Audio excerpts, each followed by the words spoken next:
இன்னைக்கு நான் முட்டை குழம்பு செய்ய போறேன். அதுக்கு பாத்திரம் காஞ்சோன்னே ஒரு 3 ஸ்பூன் அளவு எண்ணெய் ஊற்றிக்கிறேன். எண்ணெய் காஞ்சோன்னா பட்டை, கிராம்பு, கடல் பாசி, ஜீரகம், சோம்பு எல்லாம் கொஞ்சம் எண்ணெயில் போட்டுக்கலாம். பச்சை மிளகாய் 2, வரமிளகாய் 2 போட்டுக்கிறேன். கருவேப்பிலை, 5 மீடியம் சைஸ் வெங்காயம்,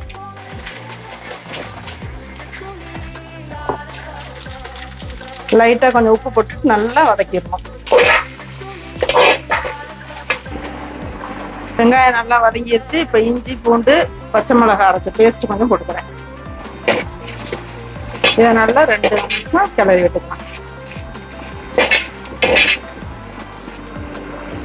நல்லா பழுத்து 3 தக்காளி, தக்காளியும் போட்டு நல்லா வதக்கி விட்டுக்கலாம்.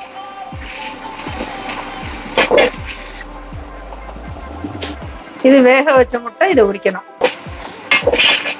வெங்காயம் தக்காளி நல்லா வதங்கிடுச்சு. இந்த அளவுக்கு வதங்கினோன்னு தேவையான அளவு மஞ்சள்தூள், குழம்பு மிளகாய் தூள் 3 ஸ்பூன்,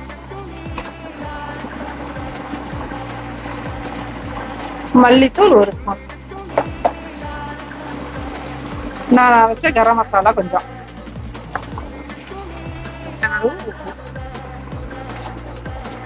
எல்லாம் போட்டு நல்லா மிக்ஸ் பண்ணி விட்டுக்கலாம்.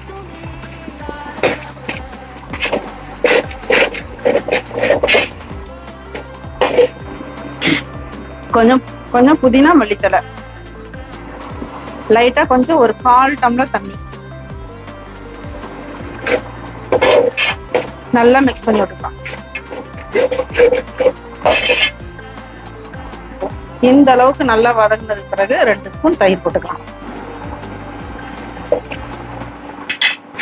தயிர் போட்டுட்டு நல்லா கிளறி விட்டுறலாம். இந்த அளவுக்கு வதங்கினதுக்கு பிறகு ஒரு பெரிய டம்ளர்ல தண்ணி ஊற்றிக்கலாம். இந்த அளவுக்கு தண்ணி.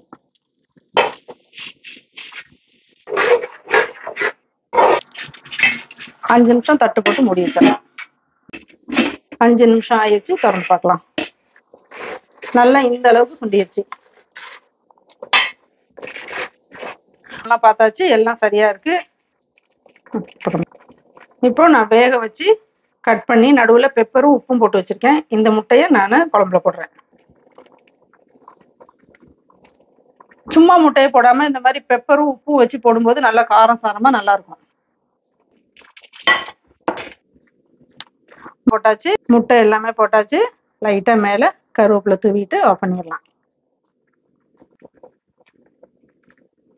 இந்த மாதிரி கிரேவி எல்லாம் உள்ள போட்டாச்சுன்னா முட்டை உள்ள போய் நல்ல காரம் சாரமா நல்லா இருக்கும்.